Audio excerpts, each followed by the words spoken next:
हम लोग organic chemistry पढ़ेंगे नहीं बल्कि समझेंगे। आखिर होता क्या है ऑर्गेनिक केमिस्ट्री? ये बड़ी इंटरेस्टिंग बात कि आज हम लोग क्या होता है ऑर्गेनिक केमिस्ट्री इसके बारे में डिस्कशन करेंगे। पढ़ाई हम लोग अगली क्लास से करेंगे, लेकिन आज हम लोग ये जानेंगे कि आखिर ऑर्गेनिक केमिस्ट्री होता क्या है। क्योंकि ऑर्गेनिक केमिस्ट्री के बारे में मोस्ट ऑफ द स्टूडेंट्स को लगता है कि ये भूत प्रेत है। भूत प्रेत बचपन में हम लोगों ने सुना था, जिसके बारे में कुछ अता पता नहीं चलता है उसी को भूत प्रेत कहा जाता है। और कुछ इसी तरह का बात ऑर्गेनिक केमिस्ट्री के लिए भी हम लोगों को सुनाई देता है। जब हम लोग 11th में आते हैं, 12th में आते हैं, तो लगता है ऑर्गेनिक केमिस्ट्री भूत प्रेत है, इसको समझा ही नहीं जा सकता। इसमें केवल याद याद याद करना पड़ेगा और रात में याद किए और सुबह में भूल गए। ऐसा ही कॉन्सेप्ट ऑर्गेनिक केमिस्ट्री के लिए आपको बताया जाता है। आज हम लोग वास्तव में जानेंगे कि आखिर ऑर्गेनिक केमिस्ट्री होता क्या है और इसको कैसे कमांड किया जा सकता है, कैसे इसको कंट्रोल किया जा सकता है। पहले इन्हीं सब बातों पर आज हम लोग गौर करने वाले हैं। और जब आपको विश्वास हो जाएगा कि नहीं, ऑर्गेनिक केमिस्ट्री को समझा जा सकता है, ये याद करने का चीज नहीं बल्कि समझने का चीज होता है, इसको कंट्रोल किया जा सकता है, तो फिर आप जब मेंटली बूस्टअप होंगे तो फिर ऑर्गेनिक केमिस्ट्री को कंट्रोल करना काफी आसान हो जाएगा आपके लिए। तो पहले ये जो एक कॉन्सेप्ट आपके दिमाग में डाल दिया जाता है, पता नहीं कौन कैसे डाल देता है, कि ऑर्गेनिक केमिस्ट्री बहुत ही डिफरेंट चीज होता है, इस पर कंट्रोल करना बहुत ही बड़ा अचीवमेंट होता है। इस तरह का बहुत सारा बात आपको सुनाया जाता है। तो वास्तव में होता क्या है ऑर्गेनिक केमिस्ट्री, आइए अब इसके बारे में हम लोग जानें। हालांकि आज हम लोगों का ऑर्गेनिक केमिस्ट्री पहला क्लास है आपके लिए, लेकिन मेरे लिए ये पहला क्लास नहीं है। हम लास्ट 29 ईयर से ऑर्गेनिक केमिस्ट्री को पढ़ा रहे हैं, बच्चों को सिखा रहे हैं, समझा रहे हैं, और हमारे संपर्क में रहकर बहुत सारा स्टूडेंट आईआईटी किया, आईआईटी क्वालिफाई किया एंड इवन नीट क्वालिफाई किया। तो चलिए वो सारा अनुभव जो लास्ट 29 ईयर से हम आपको अब बच्चों को पढ़ा रहे हैं, तो चलिए वो हम आपको बताएं कि कैसे ऑर्गेनिक केमिस्ट्री को कंट्रोल किया जा सकता है, कैसे इसको समझा जा सकता है। आज इसके बारे में हम लोग पहले सीखेंगे, उसके बाद अगली क्लास से हम लोग ऑर्गेनिक केमिस्ट्री पढ़ेंगे भी। लेकिन आज हम लोग ये समझ लें कि आखिर ऑर्गेनिक केमिस्ट्री होता क्या है। ये अगर समझ लिए तो ये भी एक बहुत बड़ा अचीवमेंट हो। ऑर्गेनिक केमिस्ट्री में वास्तव में दो तरह का बात आपको सीखना है। एक है general organic chemistry, general organic chemistry होता है, और दूसरा है रिएक्शन ऑफ ऑर्गेनिक केमिस्ट्री। तो लीजिए, ऑर्गेनिक केमिस्ट्री को दो भागों में बांटा गया। एक है general organic chemistry, general organic chemistry, और दूसरा है reaction of organic chemistry, reaction of organic chemistry. ये दो पार्ट में ऑर्गेनिक केमिस्ट्री को डिवाइड किया जाता है। जनरल ऑर्गेनिक केमिस्ट्री में होता क्या है, इसमें हम लोग थ्योरेटिकल पॉइंट के बारे में डिस्कशन करते हैं। थ्योरेटिकल पॉइंट जैसे इंडक्टिव इफेक्ट है, जैसे इलेक्ट्रोमैग्नेटिक इफेक्ट है, जैसे रेजोनेंस इफेक्ट है, जैसे आइसोटोनिज्म है। इस तरह का जो टॉपिक होता है उसी को हम लोग जनरल ऑर्गेनिक केमिस्ट्री कहते हैं, और इन्हीं के बारे में हम लोग यहाँ पढ़ाई करते हैं। हालांकि इस तरह का जो टॉपिक है इसको हाईली अंडरस्टैंडिंग समझा जाता है। यहाँ केवल समझा जाता है, याद करने का कोई गुंजाइश नहीं। अगर कोई बच्चा याद करेगा यहाँ तो बेकार का फंसेगा। अरे याद तो ब्रह्मास्त्र होता है, जहां आगे पीछे कुछ समझ में ना आए तो फिर वहां आप याद करने वाला पॉलिसी अप्लाई करते हैं। लेकिन जहां समझने का उस स्कोप हो तो वहां तो हमको समझना ही चाहिए। आप रामायण सीरियल देख चुके हैं, ब्रह्मास्त्र का उपयोग कुछ विशेष परिस्थिति में ही किया जाता है, हमेशा आप करेंगे तो बेकार हो जाएगा। तो इसी तरह याद करने वाला जो टेक्निक होता है वो अंतिम उपाय होता है। अब कोई उपाय नहीं है तो क्या करें, याद करना पड़ेगा। लेकिन जब उपाय है तो फिर हम क्यों याद करें? क्योंकि याद करने का एक बहुत बड़ा ड्रॉबैक्स ये है कि रात में याद किए और सुबह में भूल गए। ये बहुत बड़ा ड्रॉबैक्स होता है। तो अगर कोई आदमी आपको याद करने से बचा ले तो ये एक अचीवमेंट है। तो हम लोग जानना चाहेंगे जो ऑर्गेनिक केमिस्ट्री में जनरल जो कॉन्सेप्ट सुनने को मिलता है कि ऑर्गेनिक केमिस्ट्री में बहुत कुछ याद करना पड़ता है आज हम लोग देख लें कि अगर यहां समझने का स्कोप हो तो ये तो बहुत ही सुंदर बात होगा। तो कैसा है ऑर्गेनिक केमिस्ट्री का नेचर, चलिए आज इसी के बारे में आप जानिए। तो आपने सुना ऑर्गेनिक केमिस्ट्री में दो पार्ट होता है, एक थ्योरेटिकल पार्ट और एक रिएक्शन वाला पार्ट। जो थ्योरेटिकल पार्ट होता है वो आपको जानना होगा। इस पर बहुत सारा questions competitive test as well as board exam दोनों जगह पूछा जाता है। नीट हो जाए या आईआईटी का टेस्ट हो या इवन आपका बोर्ड एग्जाम हो, वहां पर भी बहुत सारा क्वेश्चंस पूछा जाता है। इलेक्ट्रोमैग्नेटिक इफेक्ट होता है, इंडक्टिव इफेक्ट होता है। जैसे इंडक्टिव इफेक्ट के बारे में अगर हम लोग बात करें तो इस पर आधारित क्वेश्चन होता है कि किसके पास एसिडिक नेचर ज्यादा है, किसके पास कम है। ये इंडक्टिव इफेक्ट के आधार पर एक्सप्लेन किया जाता है। आपको क्वेश्चन दिया जाएगा कि arrange the following on the basis of increasing order of acidic nature, जिसका जवाब आप दे सकते हैं इंडक्टिव इफेक्ट के द्वारा। फिर इसी तरह बेसिक नेचर के बारे में भी पूछा जाता है कि कैसे बेसिक नेचर को एक्सप्लेन करेंगे, उसका इलाज भी होता है इंडक्टिव इफेक्ट। फिर आपसे पूछा जाएगा कि स्टेबिलिटी के बारे में बताइए, कार्बोकेटाइन में किसका स्टेबिलिटी ज्यादा होगा, किसका कम होगा। ऐसा जब आपसे पूछा जाता है तो वहां पर भी सोचिए, इंडक्टिव इफेक्ट कॉन्सेप्ट का ही उपयोग हम लोग करते हैं। फिर स्टेबिलिटी के लिए हम लोग रेजोनेंस इफेक्ट का उपयोग करते हैं। कौन ज्यादा स्टेबल होगा, कौन कम होगा। जैसे फिनॉल के बारे में पूछे और अल्कोहल के बारे में पूछे। अगर फिनॉल और अल्कोहल में आपसे पूछा जाए कि कौन ज्यादा स्टेबल होगा तो इसका जवाब जो है वो रेजोनेंस इफेक्ट के आधार पर ही दिया जा सकता है। फिर आपसे पूछा जाएगा कि फिनॉल और अल्कोहल में किसके पास एसिडिक नेचर ज्यादा होगा, किसके पास कम होगा। ऐसा जब आपसे पूछा जाता है तो इसका जवाब भी रेजोनेंस इफेक्ट के आधार पर दिया जाता है। तो इस तरह अगर हम लोग जनरल ऑर्गेनिक केमिस्ट्री को समझ लें तो इस तरह का थ्योरेटिकल क्वेश्चंस जो board exam as well as competitive test के लिए काफी इंपॉर्टेंट होता है, उसको कंट्रोल करना हम लोगों के लिए पॉसिबल है। हम उसको कंट्रोल कर सकते हैं। तो लीजिए, पहला नेचर वाला जो क्वेश्चन है वो कैसे बनेगा वो हम आपको बता दिए। यहां भी आपको समझना है। याद रहे, अभी तक हमने एक बार भी नहीं कहा कि आपको याद करना होगा, ऐसा हमने नहीं कहा है। और अब दूसरे पोर्शन में आइए। अगर हम लोग दूसरा पोर्शन में देखते हैं रिएक्शन ऑफ ऑर्गेनिक केमिस्ट्री, आपको जानकारी दें, ये जो जनरल ऑर्गेनिक केमिस्ट्री है ये हालांकि लगभग 20% होता है। पूरे ऑर्गेनिक केमिस्ट्री में अगर इसका परसेंटेज वाइज हम लोग डिवीजन करें तो ये लगभग 20% होता है और 80% तो यही होता है। लेकिन ये जो 20% है इसके आधार पर हम लोग इसका एक्सप्लेनेशन करते हैं और साथ ही साथ ये जो 20% है इसके आधार पर बहुत सारा थ्योरेटिकल क्वेश्चन का भी आप जवाब देते हैं। तो ये काफी इंपॉर्टेंट पोर्शन हो जाता है ऑर्गेनिक केमिस्ट्री को समझने के लिए। तो अब आइए, ऑर्गेनिक केमिस्ट्री का जो दूसरा पोर्शन है जो 80% है वो क्या है? Reaction. Large number of reactions. Organic chemistry में लार्ज नंबर ऑफ रिएक्शंस होते हैं जो आपको तैयार करना रहता है और यही आप बुरे फंसते हैं। ये जो रिएक्शन है इसी के कारण ऑर्गेनिक केमिस्ट्री बदनाम है बच्चों के बीच। यही रिएक्शन है जो आपको परेशान करता है। यहीं पर आपको सुनने को मिलता है कि याद कर लो, आप एंग्जाइड हो जाते हैं। आप कहते हैं टीचर क्या बोलते, याद कर लो, बच्चे का जान लेंगे क्या, कितना याद करवाएंगे, कुछ समझा देते तो अच्छा लगता।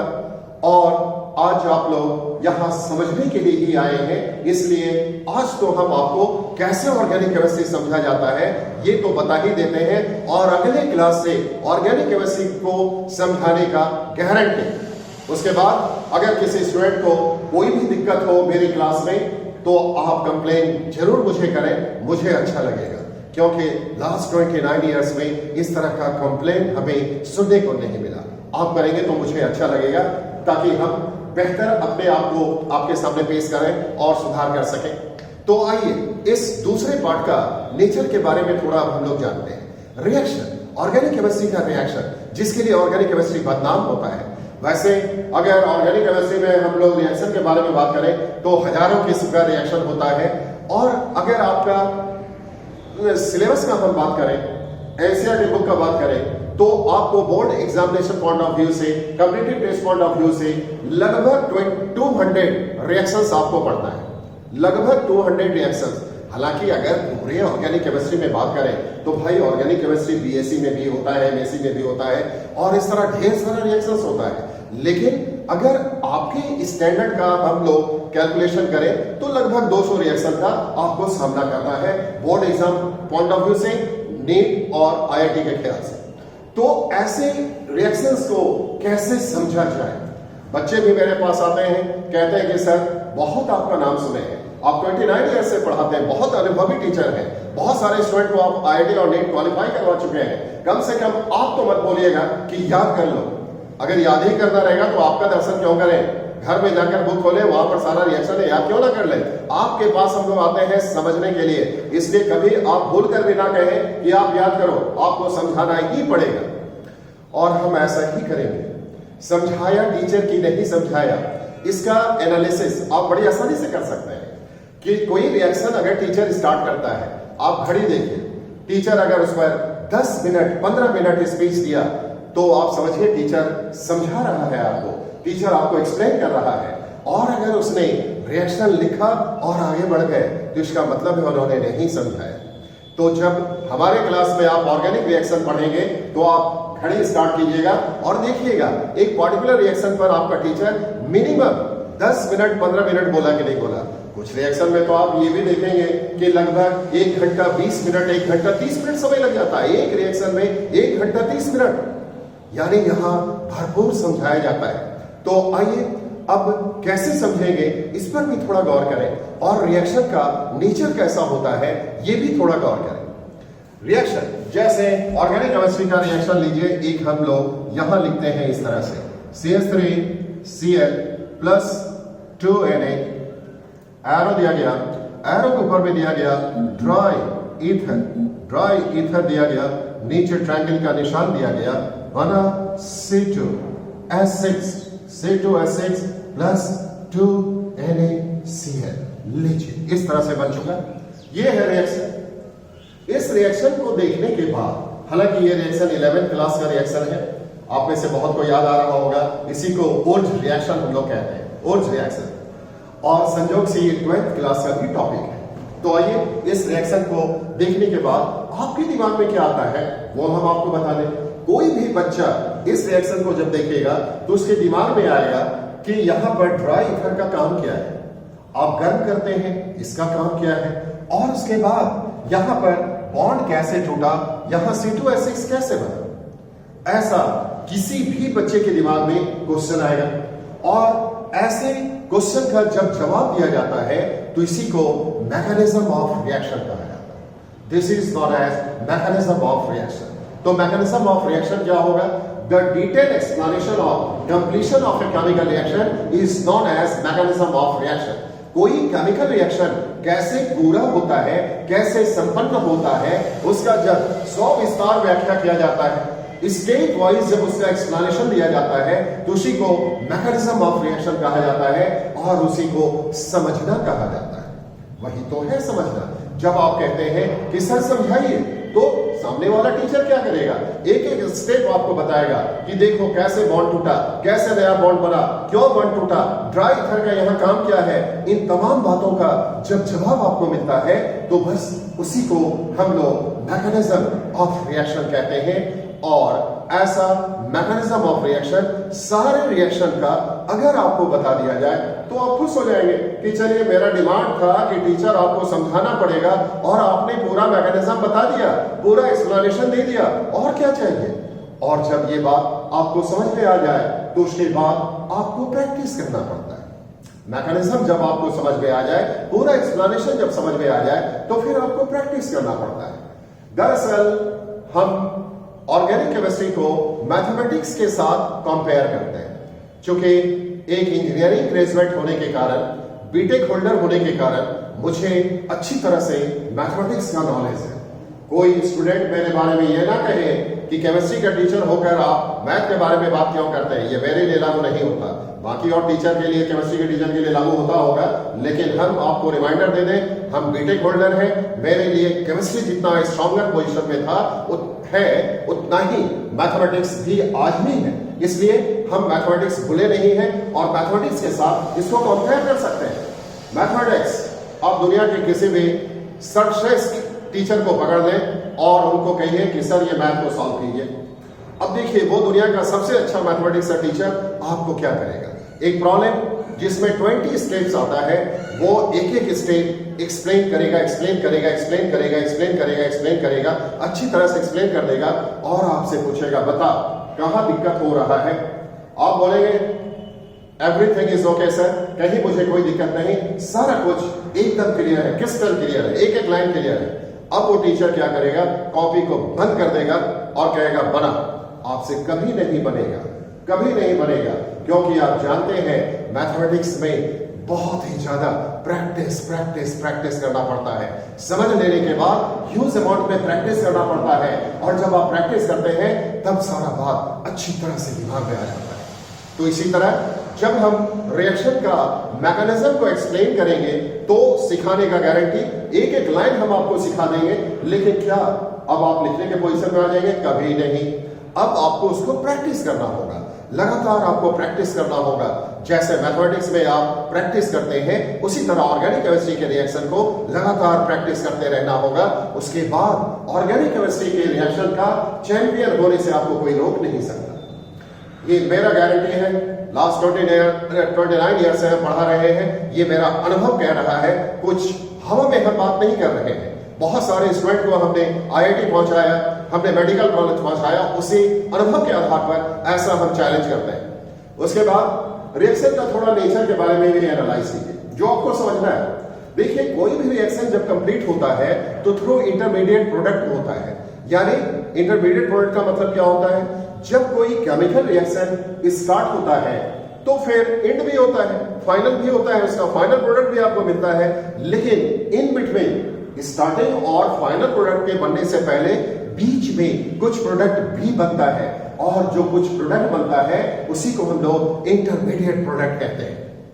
और ये इंटरमीडिएट प्रोडक्ट हाईली रिएक्टिव होता है, हाईली अनस्टेबल होता है, जो रिएक्शन के दरमियान प्रोड्यूस होता है और उसी समय मारा जाता है, यानी कंबाइन करके फिनिश हो जाता है।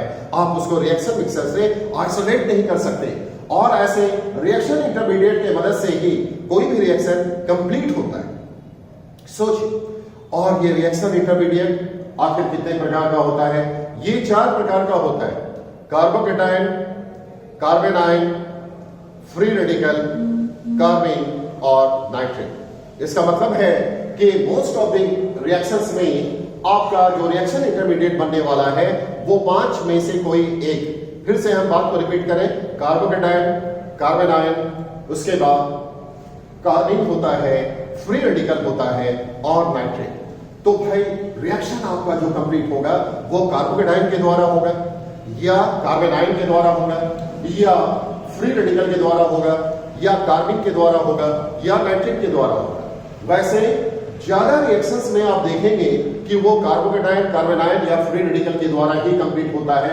नाइट्रेट या कार्बन के द्वारा थोड़ा कम रिएक्शन कंप्लीट होता है। तो इसका मतलब ये हुआ कि कोई भी रिएक्शन का जब हमें आपको एक्सप्लेनेशन देंगे तो वो रिएक्शन या तो कार्बोकेटायन के द्वारा पूरा होगा, कार्बन आयन के द्वारा होगा, फ्री रेडिकल के द्वारा होगा, कार्बन के द्वारा होगा, या नाइट्रेट के द्वारा होगा। अगर आपको टोटल 200 रिएक्शंस पढ़ना है, टोटल 200 रिएक्शंस पढ़ना है, तो मोटा मोटी लगता है, रफली हम लोग कह सकते हैं कि 40 कार्बोकेटायन के द्वारा पूरा होना चाहिए, 40 कार्बन आयन के द्वारा होना चाहिए, 40 जो है 40 रिएक्शंस फ्री रेडिकल के द्वारा, लगभग 40 रिएक्शन कार्बन के द्वारा और 40 रिएक्शन नाइट्रेट के द्वारा। तो फिर अब तक आपको समझ में आ गया होगा आपका ऑर्गेनिक रिएक्शन कितने प्रकार का हो गया। मोटा मोटी हम लोग कह सकते हैं 5 प्रकार का होता है, 5 टाइप का ऑर्गेनिक रिएक्शंस होता है। अगर ये 5 टाइप का रिएक्शन कंप्लीट होने वाला जो रिएक्शन है, जो carbocation, free radical, carbon ion, carbon nitrate के द्वारा जो कंप्लीट होता है, ये अगर हम लोग पूरा स्टेप को जान लें, पूरे प्रोसेस को समझ लें, तो इसका मतलब है कि सारे रिएक्शन को समझना काफी आसान हो जाएगा। सोचिए, कोई भी रिएक्शन जो आगे हम लोगों के सामने आने वाला है वो या तो कार्बोकेटायन के द्वारा पूरा होगा, या कार्बन आयन के द्वारा, या फ्री रेडिकल, या कार्बन या नाइट्रेट। इसका मतलब ये हुआ कि अगर हम लोग एक कार्बोकेटाइन के द्वारा पूरा होने वाले रिएक्शन को अच्छी तरह से समझ लेते हैं तो बाकी जो 39 रिएक्शंस है उसको कंट्रोल करना बहुत बहुत बहुत आसान हो जाता है। इसी तरह फ्री रेडिकल के लिए हम बात करेंगे। आप देखेंगे आगे चलकर जब हम लोग ऑर्गेनिक रिएक्शन चालू करेंगे तो हम बार बार आपको दिखाएंगे कि कैसे कोई रिएक्शन फ्री रेडिकल के द्वारा पूरा होता है, कैसे कोई कार्बोनाइन के द्वारा पूरा होता है। यही तो बार बार आपको सुनने को मिलेगा और तब आप फाइनली कंक्लूजन निकालेंगे कि ऑर्गेनिक केमिस्ट्री में केवल 5 तरह का रिएक्शन होता है और आपको केवल, हालांकि ऑर्गेनिक केमिस्ट्री में 4 चैप्टर आपको पढ़ना है तो आप कहेंगे कि ऐसा कीजिए ना, 4 चैप्टर का सारा रिएक्शन जो कार्बोकेटाइन के द्वारा पूरा होता है वही पहले बता दीजिए। ये संभव नहीं है क्योंकि चारों चैप्टर को एक साथ मिला देंगे तो हौच पौच हो जाएगा, थोड़ा आपको कंफ्यूजन ज्यादा होने लगेगा। तो हम लोग करेंगे क्या कि जब हम लोग एक चैप्टर स्टार्ट करेंगे, जैसे हेलो एल्केन हेलो एरीन जब स्टार्ट करेंगे तो उसमें ये 5 केस आ सकता है। तो 5 केस आता है तो ठीक है, एक बार में हम लोग 5 केस को समझ लिए। दूसरा चैप्टर जब चालू होगा तो फिर 5 केस आएगा, वहां पर आपको लगेगा कि अरे ये आज जो हम लोग सुन रहे हैं ये तो कभी सुना हुआ बात है। और जब आप ब्रेन पर स्ट्रेस देंगे तो आपको समझ में आएगा कि अरे ये तो पहला चैप्टर में हम लोग सारा बात सुन चुके हैं, उसी का रिपीटेशन है। तीसरा में भी यही होगा और 4th चैप्टर में भी यही होगा। तो फाइनली हम लोग कह सकते हैं कि ऑर्गेनिक केमिस्ट्री का जो रिएक्शन है वो रिएक्शन इंटरमीडिएट के द्वारा ही पूरा होता है। रिएक्शन इंटरमीडिएट आपका 5 प्रकार का होता है। कोई भी रिएक्शन, मोस्टली रिएक्शन के बारे में हम लोग कह सकते हैं, कुछ एक्सेप्शनल को छोड़ दें तो मोस्टली रिएक्शन का स्थिति यही होने वाला है कि वो या तो फ्री रेडिकल के द्वारा पूरा होगा या कार्बोकेटाइन या फिर कार्बिन या फिर नाइट्रेट के द्वारा पूरा होने वाला है। आप फिर से हम मैथमेटिक्स का थोड़ा बात कर लें क्योंकि हम आपको बता चुके हैं मेरा मैथमेटिक्स भी स्ट्रांग है, तो एक बार फिर से मैथ के बारे में बात करें। केसी सिन्हा का मैथमेटिक्स का बुक आपने देखा होगा, अगर नहीं देखे तो एक बार दर्शन कर लीजिए। बहुत ही एक्सीलेंट बुक है, बहुत ही शानदार किताब है डॉक्टर केसी सिन्हा का बुक। उसमें आप देखेंगे क्या कि जब वो कोई चैप्टर स्टार्ट करते हैं तो वो टाइप बताते हैं कि देखो भाई इस चैप्टर में ये 5 टाइप का है और ऐसे टाइप को बनाने का तरीका ये है, आप इसको अच्छी तरह से समझ लें, 2-4 बार लिख करके प्रैक्टिस कर लें, उसके बाद इस चैप्टर के प्रॉब्लम को बनाइए। जैसे आप प्रॉब्लम देखते हैं कहते हैं अरे ये तो टाइप नंबर 1 है, पूरा स्टेप आपका समझा हुआ, आप पेन चलाते हैं बन जाता है, टाइप 2 पेन चलाते हैं बन जाता है। और इस तरह केसी सिन्हा कहते हैं कि स्टेप उसका याद आप रखें, मतलब उसको समझ लें, प्रैक्टिस कर लें, तो फिर बाकी जो है रास्ता आसान हो जाता है। बिल्कुल इसी तरह का बात हम भी आपसे कह रहे हैं। जो डॉक्टर केसी सिन्हा ने कहा मैथ के लिए, बस वही बात हम आपको ऑर्गेनिक केमिस्ट्री के लिए बता रहे हैं। यहां पर भी आपका रिएक्शन इन्हीं रिएक्शन इंटरमीडिएट के द्वारा कंप्लीट होने वाला है और वो जब हम लोग एक्सप्लेन कर देंगे तो सारा बात समझ में आपको आ जाएगा। तो फिर यहां तक सुनने के बाद अब तक आपको समझ में आ गया होगा कि कभी हमने आपसे ये नहीं कहा कि आपको याद करना है, बार बार हम कह रहे हैं समझना है। ऑर्गेनिक केमिस्ट्री बेसिकली बहुत इंटरेस्टिंग सब्जेक्ट होता है जहां अगर कोई स्टूडेंट समझना चाहे तो समझने का भरपूर स्कोप होता है और वो समझकर इसे अच्छी तरह से कंट्रोल कर सकता है। तो ये था रिएक्शन का नेचर। आगे चलकर जब हम लोग रिएक्शन स्टार्ट करेंगे तो वहां बार बार हम आपको दिखाएंगे कि कैसे इन बातों का उपयोग करते हुए सारे रिएक्शन को हम लोग समझ सकते हैं। अब आप कहेंगे कि ठीक है, कुछ स्टडी मटेरियल के बारे में भी बात कीजिए। आखिर तीसरा जो स्टेप होगा हम लोगों का वो होगा स्टडी मटेरियल। और एक देखिए, ये तो बड़ी पुरानी सी बात है, आप लोग महाभारत सीरियल देखते हैं, रामायण भी देख रहे हैं, बिना गुरु का ज्ञान तो होता नहीं है। तो भाई ऑर्गेनिक केमिस्ट्री अगर हमें सीखना है तो एक अच्छे गुरु का मिलना आवश्यक होता है, जो आप लोग ढूंढ चुके हैं। ऑब्वियसली आपका गुरु हम है, आपका एक टारगेट तो पूरा हो चुका है। तो चलिए अब आप कहेंगे अच्छा कुछ स्टडी मटेरियल के बारे में बात बताइए गुरुजी, आखिर कौन सा स्टडी मटेरियल हम लोग को एडॉप्ट करना चाहिए। तो इसके लिए ज्यादा बुक का हम आपको नाम नहीं बताएंगे। एक बुक है text book, NCERT book, excellent book है ऑर्गेनिक केमिस्ट्री के लिए।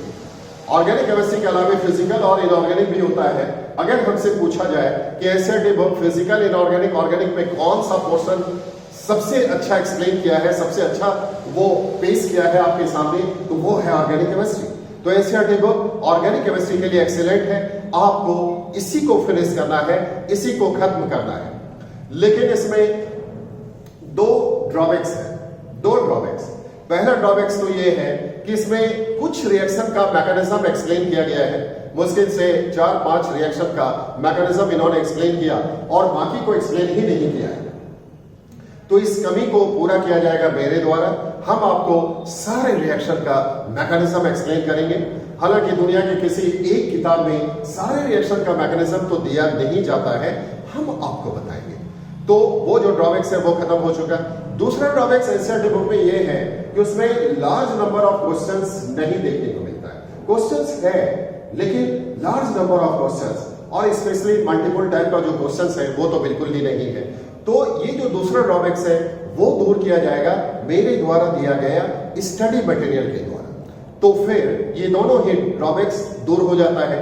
तो आपको ये पास पढ़ने के लिए क्या रहेगा, एक टेक्स्ट बुक रहेगा, दूसरा जो हम एक्सप्लेन करेंगे, जो हम आपको नोटबुक देंगे, वो भी एक किताब का काम करेगा, वो आपके पास रहेगा। दूसरा इंस्ट्रूमेंट पढ़ाई करने के लिए। तीसरा जो है आपको बहुत सारा जो हम क्वेश्चंस देने वाले हैं वो तीसरा स्टेप में आपको उसे पढ़ना है। तो यही 3 आपके पास इंस्ट्रूमेंट होने वाला है पढ़ाई के लिए। पढ़ने का यही 3 जरिया होगा और उसके बाद ऑर्गेनिक के लिए आपको सोचना नहीं है। आपका board exam as well as IIT up to IIT आपका बहुत ही अच्छी तरह से कंट्रोल हो जाएगा। वैसे कुछ स्टूडेंट बहुत जिद करता है कि सर एक टेक्स्ट बुक का, एक सेकेंडरी टेक्स्ट बुक का भी नाम बता दिया जाए।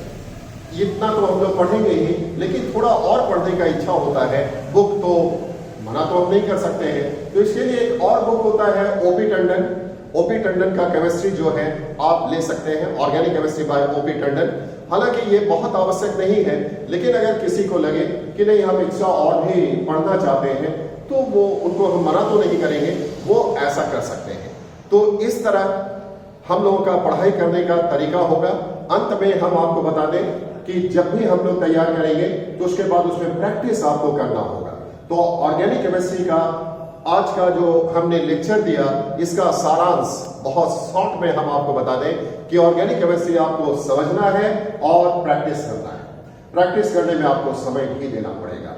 अगर ये 2 काम आप करते हैं तो फिर आपको ऑर्गेनिक केमिस्ट्री का चैंपियन होने से कोई रोक नहीं सकता। तो इस मैसेज के साथ आज हम लोग क्लास को बंद करते हैं। आज